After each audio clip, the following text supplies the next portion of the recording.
Kisah Para Rasul pasal 16 ayat 13 sampai 21. Sebelum kita masuk pada apa sih yang akan kita bahas pada sore hari ini ya. Sore saya lagi di Surabaya, ini masih sore ya. Oke. Kita tahu ya, sebagai bangsa yang besar, bangsa Indonesia itu dari Sabang sampai Merauke punya banyak budaya ya. Segala hal itu bisa jadi budaya. Bukan segala hal ya, tapi kita paham bahwa bangsa kita ini sudah ada sejak dulu, dan dari dulu itu ada banyak macam tradisi yang diturunkan turun-temurun ya. Jadi budaya itu sendiri itu berasal dari bahasa Sanskerta ya, merupakan buah pikir manusia ya. Saya mengajar seni budaya di SMA, dan itu artinya buah pikir ya, buah pikir manusia atau cara berpikir manusia, adat istiadat, akal budi ya, jadi milik manusia ya. Jadi budaya itu merupakan hasil peradaban manusia yang diturunkan turun-temurun kepada generasi ke generasi gitu ya. Dan saya sebagai salah seorang yang orang tuanya itu campuran ya, satu dari Papua, satu dari Jawa, budayanya tentu jadi kaya begitu ya. Nah, mama saya itu orang Jawa. Saya besar karena papa saya sering berangkat, jadi saya lebih banyak waktu sama mama ya. Itu banyak sekali pantangannya ya. Pak Cahyo pasti tahu, banyak adat, banyak tradisi yang mesti dijalankan begitu ya. Saya sebagai seorang perempuan, mama itu aturannya banyak. Nggak boleh makan di piring yang gede. Nah, di mangkok tuh nggak boleh. Kenapa? Nanti suaminya perutnya besar begitu ya. Nggak boleh makan ceker ayam. Kenapa? Nanti tulisan tangannya jelek. Nggak boleh. Bahkan saya pernah ya gendong keponakan, terus ya lihat bulannya ya, bulannya cantik gitu ya. Terus mama saya tuh bisa bilang, "Nggak boleh bilang gitu." Hah, kenapa, Ma? Ya nanti cantiknya diambil sama bulan gitu katanya ya. Dan saya sih sampai hari ini tuh terus bertanya-tanya begitu ya, apa sih penjelasan logika di balik semua pantangan gitu ya. Jangan duduk di depan pintu gitu ya. Harusnya kan logikanya tuh karena menghalangi orang yang akan keluar dan masuk ya. Tapi alasannya mama tuh apa? Nanti kamu susah jodoh gitu ya. Saya jarang duduk di depan pintu, dan sampai hari ini saya belum ada jodoh gitu kan. Gimana gitu ya. Nah, seperti itu. Jadi itulah yang namanya budaya. Kita lihat Kisah Para Rasul 16 ayat 13 sampai 21 ya.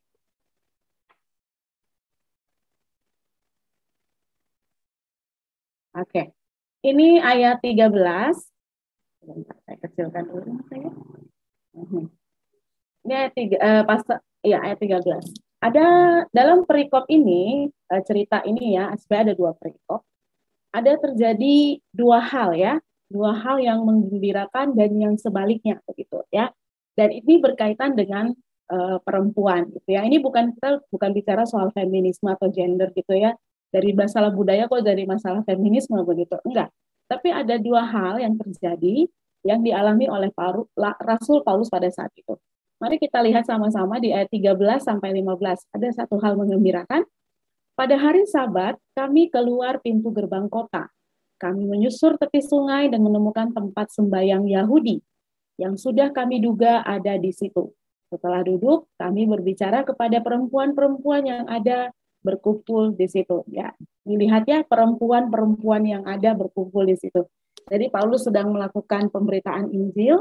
Dia tahu di situ ada tempat sembahyang orang Yahudi yang dia sudah duga gitu ya. Nah, setelah duduk dia bercerita, bicara gitu ya. Ayat 14, seorang dari perempuan-perempuan itu yang bernama Lydia turut mendengarkan.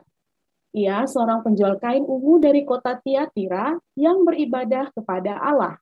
Tuhan membuka hatinya sehingga ia memperhatikan apa yang dikatakan oleh Paulus. Nah, salah satu perempuan yang ada di situ namanya Lydia, ya, penjual kain ungu dari kota Tiatira.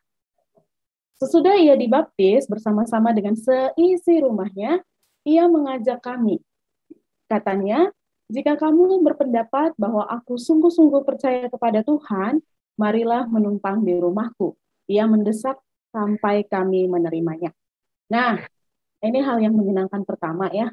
Jadi Paulus itu dalam melakukan penginjilannya bertemu dengan perempuan-perempuan, dan satu dari antara perempuan-perempuan itu menyerahkan diri ya untuk dibaptis. Bukan cuma perempuan itu saja, ia Dikatakan di situ ia dan seisi rumahnya, ya, bersama-sama dengan seisi rumahnya. Jadi ini hal yang menyenangkan ya, hal yang menggembirakan. Kenapa satu orang yang menerima Tuhan itu oleh malaikat surga, malaikat di dalam surga itu bersuka cita begitu ya, karena satu orang yang telah selamat dan ia mengajak seisi rumahnya. Ini hal yang sungguh menyenangkan begitu ya, menggembirakan, memuliakan nama Tuhan. Bagi seorang penginjil ini hal yang luar biasa gitu ya. Nah, jadi di sini Rasul Paulus dalam pelayanannya bahkan diundang ya untuk menumpang di rumah seorang Lydia ini. Ya biasalah orang pasti menolak-nolak gitu ya. Aduh jangan gitu ya. Ya tapi oleh Lydia didesak ya sampai akhirnya Rasul Paulus menerimanya. Ya ini adalah satu hal yang menggembirakan yang terjadi. Tetapi sebaliknya ada hal yang lain yang juga terjadi dan ini menyangkut juga dengan seorang perempuan ya. Nah, hal sebaliknya yang terjadi itu apa? Kita lihat di ayat 16 sampai 18. Pada suatu kali ketika kami pergi ke tempat sembahyang itu, ya, tempat sembahyang yang tadi itu ya, yang tadi ada Lydia di situ, kami bertemu dengan seorang hamba perempuan yang mempunyai roh tenung. Dengan tenungan-tenungannya, tuan-tuannya memperoleh penghasilan besar. Ia mengikuti Paulus dan kami dari belakang sambil berseru, katanya, orang-orang ini adalah hamba Allah yang maha tinggi. Mereka memberitakan kepadamu jalan kepada keselamatan. Hal itu dilakukannya beberapa hari lamanya. Tetapi ketika Paulus tidak tahan lagi akan gangguan itu, ia berpaling dan berkata kepada roh itu, demi nama Yesus Kristus, aku menyuruh engkau keluar dari perempuan ini. Ketika itu juga keluarlah roh itu. Ya, jadi ketika satu kali Paulus pergi lagi ke tempat sembahyang itu ya, ketemulah dia dengan seorang hamba perempuan. Nah, hamba perempuan ini punya roh tenung ya. Nah, dia bekerja dengan roh tenungnya itu tuan-tuannya tuh memperoleh penghasilan besar. Kenapa? Karena dari roh tenungnya itu dia melakukan ramalan-ramalan gitu ya. Nah, kalau di Indonesia kita tahu itu dukun-dukun gitu ya. Nah, kalau di Indonesia jangan tanya soal hal-hal goib kayak begini ya. Itu banyak sekali. Mau roh tenung, mau dukun, mau apa ya, untuk menambah kekayaan, orang banyak melakukan segala hal. Namanya pesugihan ya. Pesugihannya pakai apa? Pakai tuyul, pakai ngepet gitu ya. Banyak, itu banyak cara ya. Terus ada namanya juga azimat pengasihan. Jadi kalau dia itu orang tuh jadi orang kalau kalian pakai itu gitu ya susuk atau apalah pengasihan itu ya orang kalau lihat kalian tuh akan rasa kasihan gitu maunya bantuin kalian terus kayaknya punya rasa belas kasihan kepada kita kalau kita pakai itu ya. Ada juga susuk untuk meningkatkan karisma gitu ya. Karisma kita sebagai aura kita jadi berkarisma gitu. Nah, itu roh-roh tenung yang seperti itu ya yang dipraktekkan di negara kita. Itu bukan cuma ada sekarang, zaman dahulu sudah ada ya. Ini salah satu contoh budaya begitu ya, budaya suatu bangsa dari zaman dulu ya. Saya kalau baca buku-buku sejarah gitu ya, bukunya sejarah tentang Majapahit gitu wah satria-satria zaman dahulu itu punya itu ya tenaga dalam yang ada hubungannya sama hal-hal gaib gitu ya. Nah perempuan ini sebenarnya yang punya roh tenung ini ya sebenarnya kalau dia ini sih nggak apa-apa ya dia diam-diam aja nggak masalah sih. Tapi dia mengikuti Paulus dari belakang ya. Paulus Paulus dan kami Paulus dan siapa ini? Sorry, saya salah ini kayaknya. Mengikuti Paulus dan Silas kalau nggak salah itu dari belakang gitu ya, sambil berseru, orang-orang ini adalah hamba Allah yang maha tinggi. Mereka memberitakan kepadamu jalan kepada keselamatan. Saya pikir nih, sebenarnya nggak apa-apa sih harusnya ya. Ini dia seperti supporter gitu ya. Ini loh ada Paulus gitu ya sama Silas gitu ya yang lagi memberitakan kepadamu jalan keselamatan. Ayo orang-orang ini hamba Allah loh, hamba Allah yang maha tinggi. Apa yang salah dari seruannya itu ya? Karena dia seperti sedang mempromosikan Paulus dan Silas dalam pelayanannya gitu ya. Tapi apa yang dipikirkan oleh Paulus ya? Hal itu dilakukannya beberapa hari lamanya. Paulus tidak tahan lagi akan gangguan itu. Ternyata apa yang dilakukan oleh perempuan ini adalah merupakan suatu gangguan gitu ya. Kita tahu si iblis itu bapa segala pendusta. Kelihatannya apa yang dikatakan iblis ini adalah sesuatu yang benar begitu ya, seperti seorang marketing gitu ya, manajer marketing atau seorang promotor lah ya, yang mempromosikan kehadiran Paulus gitu ya dan pelayanannya. Makanya Paulus bilang itu suatu gangguan karena kenapa? Ini bukan seperti promosi tapi seperti sebuah ejekan begitu ya. Ejekan terhadap hamba-hamba Tuhan ini. Dan itu sangat mengganggu Paulus karena dari seruan-seruannya itu mereka sulit untuk berbicara, mengajar seperti itu, memberitakan Injil ya. Karena ya seruannya itu seperti mengejek aja. Ini loh orang-orangnya hamba Allah gitu ya. Ini loh orang-orang katanya hamba Allah yang maha tinggi gitu. Nah, makanya ketika Paulus tidak tahan, itu sebuah gangguan, dia usir roh yang ada di dalam perempuan itu. Demi nama Yesus Kristus, aku menyuruh engkau keluar dari perempuan ini. Nah, ketika itu juga keluarlah roh itu. Roh tenung yang ada di dalam perempuan itu keluar. Ya, jadi ada dua peristiwa yang terjadi yang berhubungan dengan seorang perempuan. Yang satu, seorang perempuan yang mendengarkan kebenaran firman Tuhan dan ia menerima Kristus, ia dan seluruh keluarganya dibaptis. Itu hal yang membawa sukacita ya bagi pelayanan Paulus.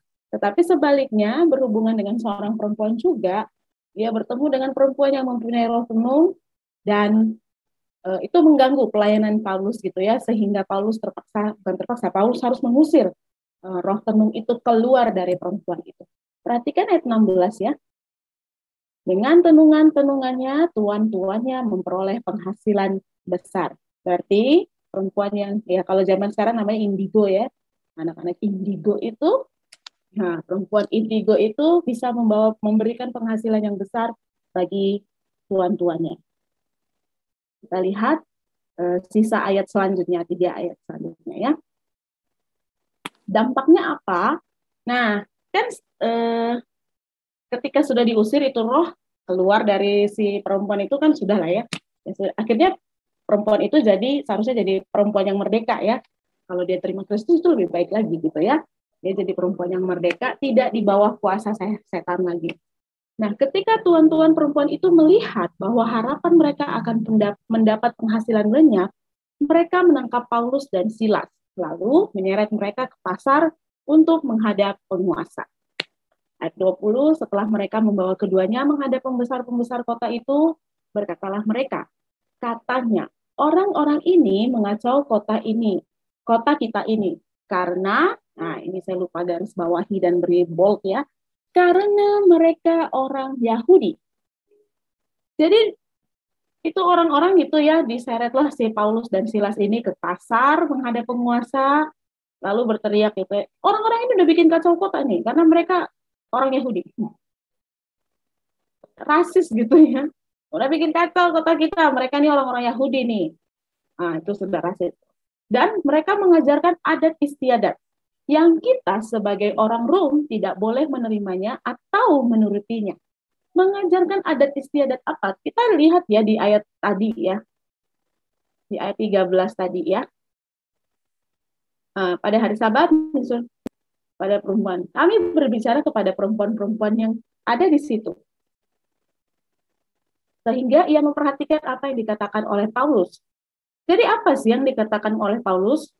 Ya, dia pasti bercerita tentang kebenaran firman Tuhan. Nah, ya, tapi sama orang tuan-tuannya si perempuan itu bilang mengajarkan adat istiadat. Adat istiadat apa? Adat istiadat orang Yahudi.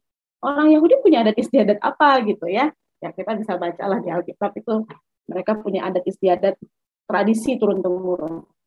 Nah, padahal kan yang dikatakan Paulus adalah Paulus sudah memberitakan Injil kebenaran tentang Tuhan Yesus Kristus. Nah, kekristenan itu bukanlah tradisi, gitu ya. Nggak ada namanya budaya kekristenan. Bukan ya, nggak ada itu. Kita nggak punya namanya budaya kekristenan. Tetapi kekristenan justru hadir di setiap kebudayaan dengan ekspresinya masing-masing. Ya, jadi ini para penguasa, tuan-tuan si perempuan itu sudah salah kaprah gitu ya. Bukan salah kaprah, maksudnya memanfaatkan celah adat istiadat ini untuk mempersalahkan Paulus ya, karena mereka kehilangan penghasilan gitu ya. Jadi mencari kambing hitam. Harus ada orang yang bisa disalahkan karena kami nggak bisa dapat uang lagi gitu ya. Jadi memakailah isu adat istiadat, tradisinya orang Yahudi. Orang Yahudi punya tradisi nggak sama sebagai orang Rom. Kita nggak boleh menerimanya atau menurutinya. Nah sekarang masalahnya tradisinya orang Rom dengan orang Yahudi apa gitu ya. Oh jadi kalau orang Rom itu boleh gitu ya, pelihara perempuan yang pelihara perempuan, salah kalimatnya, punya apa sih namanya roh tenung begitu ya. Nah itu kan sebenarnya kacau gitu ya, nggak masuk akal begitu menurut saya ya. Jadi mereka hanya menggunakan ini sebagai apa sih namanya, sebagai senjata ya, kambing hitam untuk mempersalahkan seseorang atau sesuatu karena mereka punya penghasilan udah nggak ada. Nah bukan masalah adat istiadatnya begitu ya, karena Paulus murni datang ke situ tentu untuk memberitakan kebenaran firman Tuhan, bukan untuk mengacau kota dan mengajarkan adat istiadat orang Yahudi yang bertolak belakang sama adat istiadatnya orang Rom. Enggak ada itu ya. Paulus tidak punya agenda seperti itu ketika ia pergi memberitakan Injil gitu ya. Nah mari kita lihat. Tadi pembukaannya kita ada believe and believe ya. Dua-duanya sama itu cara bacanya, cuman bedanya di satu pakai EF, satu pakai EVE ya. Believe itu something that is accepted. Itu noun ya, noun berarti kata benda. Considered to true or held as an opinion, something believed gitu ya. Jadi sesuatu yang diterima, dipercaya benar gitu ya, atau hanya sebuah apa sih namanya opini ya, tetapi sesuatu yang dipercayai, tradisi gitu ya. Sementara belief-nya itu kata kerja, itu to accept the word or evidence of something gitulah ya. Jadi itu menerima sesuatu. Kalau sudah ada evidence-nya nih gitu ya, the word of evidence. Sementara kalau yang belief yang ini, yang noun, itu sesuatu yang diterima dan dipercayai benar begitu. Ya, jadi itu tergantung perspektif kita. Ya, apakah tradisi itu benar atau salah, itu tergantung perspektif kita. Kita nggak bisa bilang tradisi ini benar, tradisi itu salah. Ya, makanya tadi tradisi adat istiadat orang Yahudi dengan orang Rom.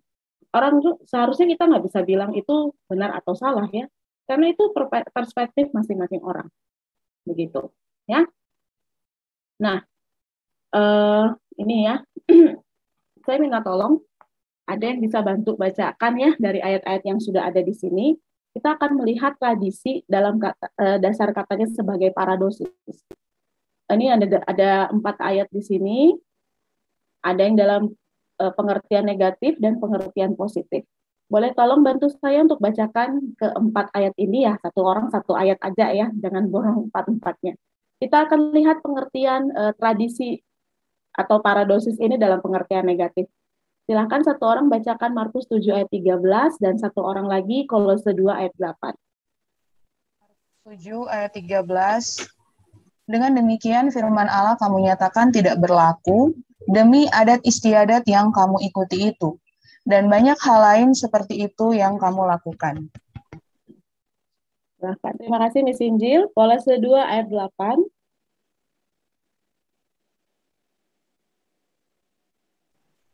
Kolose 2 ayat 8, hati-hatilah supaya jangan ada yang menawan kamu dengan filsafatnya yang kosong dan palsu, menurut ajaran turun-temurun dan roh-roh dunia, tetapi tidak menurut Kristus.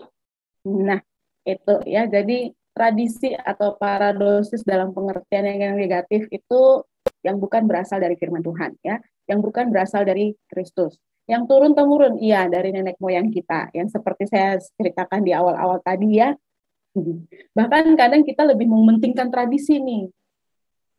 Tradisinya kalau Natalan nggak, nah, saya ingat nih ya, rekan-rekan saudari-saudari kita yang Chinese ya, yang keturunan Tionghoa pasti tahu yang namanya perayaan Tahun Baru Imlek ya, Tahun Baru Imlek. Nah, dulu Pendeta Evelyn waktu masih di Jayapura pernah cerita gini, ada tradisi-tradisi gitu ya yang agak-agak aneh kalau bukan agak aneh sih, kalau setiap malam Tahun Baru Imlek itu apa yang harus dilakukan dan apa yang tidak boleh dilakukan ya. Jadi yang terjadi adalah ketika Tahun Baru Imlek itu orang tidak boleh membersihkan rumah. Ya, orang tidak boleh membersihkan rumah ya. Lalu di tahun baru Imlek itu banyak yang datang kan berkunjung, berkumpul bersama keluarga gitu ya, memberikan selamat, saling mendoakan gitu ya. Nah, hari itu di rumahnya Bu Evelyn ketika ada tamu-tamu yang datang, terjadilah satu insiden kecil, ada gelas yang jatuh pecah. Ceng. Nah, gelas yang jatuh pecah, tradisinya nggak boleh beres-beres rumah ya, nggak boleh bersihkan rumah. Tapi ini gelas pecah, terus nggak boleh dibersihkan gitu. Nah, itu perlu hikmat gitu ya. Masa kita biarin gelas beling begitu, justru kan akan bikin kita luka ya. Nah, itu salah satu contoh tradisi yang uh, ya Miss Angel bilang waktu Imlek 2020 saya cuci piring, piringnya saya pecahkan. Ya, itu salah satu tradisi yang kita kadang-kadang perlu ya enggak ya, boleh enggak ya kita laksanakan ya. Nah, ada juga nih, saya sama mama saya itu bukan suka sih. Karena saya tuh setiap kali mama saya bilang pamali gitu, saya tuh selalu bertanya-tanya kenapa harus pamali gitu ya. Termasuk ketika misalnya ada acara duka.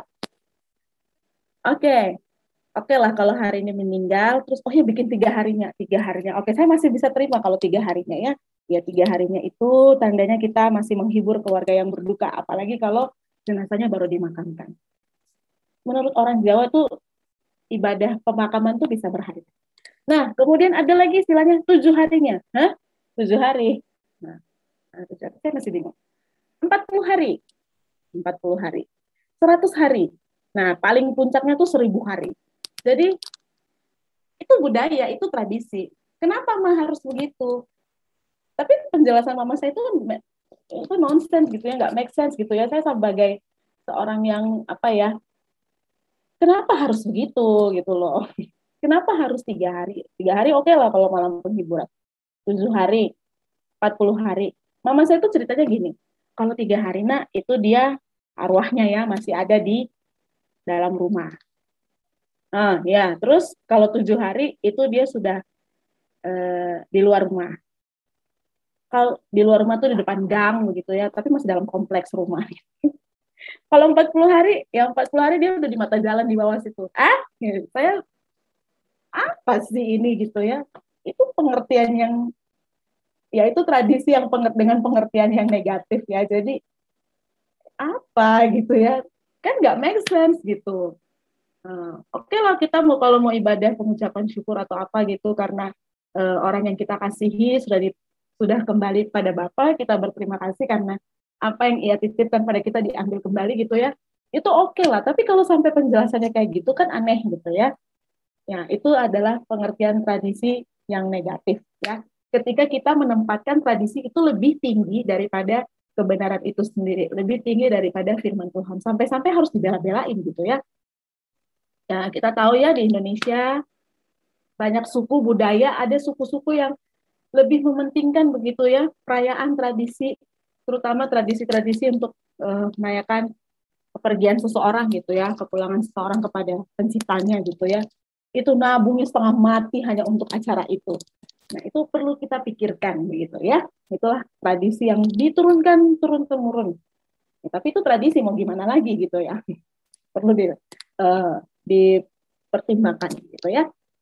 Nah, tradisi paradosis dalam pengertian positif. Silakan satu orang tolong bacakan 2 Tesalonika 2 ayat 15 dan 2 Tesalonika 3 ayat 6. Satu orang lagi. Silakan. 2 Tesalonika 2 ayat 15. Sebab itu berdirilah teguh dan berpeganglah pada ajaran-ajaran yang kamu terima dari kami, baik secara lisan maupun secara tertulis. Terima kasih Bapak William. Silahkan satu orang lagi 2 Tesalonika 3 ayat 6.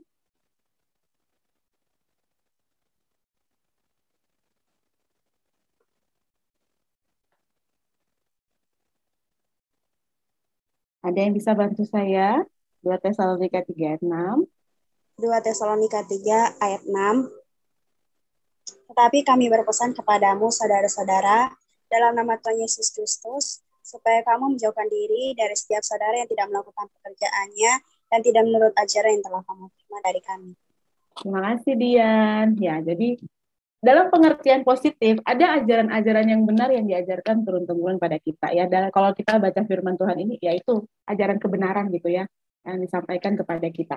Tapi kalau dari tradisi orang tua kan ada hal-hal yang benar ya, seperti menghormati orang tua gitu ya, sopan terhadap yang lebih tua, itu kan tradisi yang benar ya, dalam pengertian positif gitu ya. Dan itu memang perlu kita lakukan. Budaya orang Indonesia, tradisi orang Indonesia itu saling membantu, ya, gotong royong. Ya, kita punya dari PPKN juga, gotong royong itu sudah ada dari zaman dulu, dan itu adalah tradisi orang Indonesia yang membantu sesamanya. Itu adalah pengertian tradisi dalam bentuk positif ya. Hal-hal yang positif yang diajarkan kepada kita turun-temurun. Gitu, ya, jadi tradisi atau paradosis di sini ada dalam dua pengertian. Pengertian yang negatif adalah tradisi yang kita tempatkan lebih tinggi daripada kebenaran firman Tuhan, dan dalam pengertian positif adalah kebenaran itu sendiri yang diturunkan turun-temurun. Gitu ya. Nah, ini bagaimana menghadapinya? Kita bilang kalau kita kekurangan hikmat, kita mesti minta sama Tuhan ya. Takut akan Tuhan adalah permulaan pengetahuan gitu ya. Tapi kalau kita kekurangan hikmat, kita mesti minta sama Tuhan. Ya, karena Tuhan dengan murah hati akan memberikannya kepada kita tanpa membangkit-bangkitkan gitu ya, mengungkit-ungkit masa lalu. Nah, kita minta hikmat. Semuanya perlu dihadapi, disingkapi dengan hikmat ya. Yang pertama, hikmat. Hikmat yang pertama adalah berdasarkan firman Tuhan, kita mengenali tradisi tersebut. Apakah sesuai dengan kebenaran atau tidak? Tadi kalau kita lihat dalam pengertian negatif itu dia segala sesuatu tradisi itu tempatnya lebih tinggi daripada kebenaran firman-Nya, lebih tinggi daripada Tuhan Yesus begitu. Nah, kita minta hikmat nih. Kira-kira tradisi ini sesuai nggak ya dengan kebenaran firman Tuhan? Ya? Ataukah dia lebih tinggi posisinya? Kita menempatkan dia jadi lebih tinggi posisinya daripada kebenaran itu sendiri, gitu. Ya. Yang kedua, ini yang penting ya dalam berkomunikasi. Kita perlu minta hikmat Tuhan supaya kita bisa sampaikan nih atau mengkomunikasikan apa yang kita pahami kepada orang lain. Misalnya kepada orang tua, itu susah loh ya. Saya berkali-kali kalau nanya mama tuh cuma jawab begini. Ya sudahlah, kamu tuh nurut aja, kenapa sih? Gitu ya, atau apa? Ya udah diam aja, nggak usah disampaikan begitu ya. Ya, jadi untuk mengkomunikasikannya kepada orang lain, misalnya, apalagi terhadap orang yang lebih tua ya, kepada orang tua. Kadang-kadang ada tradisi-tradisi masa lalu yang perlu kita dobrak misalnya ya, karena satu sudah tidak relevan dengan masa kini, dua, yang kedua itu sudah tidak bertentangan dengan kebenaran firman Tuhan. Nah, itu yang perlu disampaikan. Kayak misalnya tadi ya ada salah satu suku budaya di negara kita ya memang tradisinya dari dulu begitu gitu ya, menabung susah payah begitu ya untuk hari duka seseorang di masa tua atau di mana gitu ya. Nah, itu kan perlu dipertanyakan sih, tapi ini tradisi yang sudah kita tempatkan lebih tinggi daripada kebenaran firman. Nah, kemudian ini bisa kita minta hikmat Tuhan untuk mengkomunikasikannya. Ya. Nah, yang terakhir ini, kalau misalnya kita sampai di tahap ini, kita bisa kerjakan, tahap ini, oke lah kita komunikasikan, tapi kalau misalnya kita dalam tanda kutip masih dipaksa untuk ikut tradisi itu, kita tetap ikuti karena kita menghormati orang tua kita ya. Nah, yang ketiga ini, yang tadi Pak Cahyo katakan, sorry saya salah ketik itu ya, harusnya paradidomi, paradidomi, yaitu meneruskan atau menyampaikan kebenaran pada generasi selanjutnya. Ya, jadi kalau yang menurut kita itu kita sudah tempatkan dia lebih tinggi daripada firman Tuhan, lebih tinggi daripada Kristus, ya udah. Kita sudah tahu itu, kita sampaikan itu, kita komunikasikan kepada orang lain, terutama orang yang lebih tua, maka itu stop sampai di kita, stop aja gitu ya. Dan kita teruskan apa yang sebenarnya harus kita lakukan pada generasi selanjutnya. Misalnya saya ngerti ya, 40 hari, 100 hari, 1000 hari itu nggak perlu. Ya, apalagi bicara soal arwahnya masih di sini, masih di sana. Nanti kalau udah 1000 hari, dia udah di mana coba ya? Gitu kan. Sampai apa sih mama ini ya? 3 hari itu masih dalam rumah. 7 hari itu di mana sih? Di depan jalan, di mata jalan kompleks. Terus depan gang ya. 40 hari itu sudah di mata jalan. 100 hari itu sudah di mana? 1000 hari itu di mana? Apa sih maksudnya? doesn't make sense gitu ya. Dan ya sudah cukup sampai di situ, kita tidak perlu meneruskannya kepada generasi selanjutnya. Tetapi yang perlu kita sampaikan adalah seperti yang dalam pengertian positif tadi, kebenaran-kebenaran, ajaran-ajaran yang benar, begitu ya, terhadap generasi kita yang selanjutnya.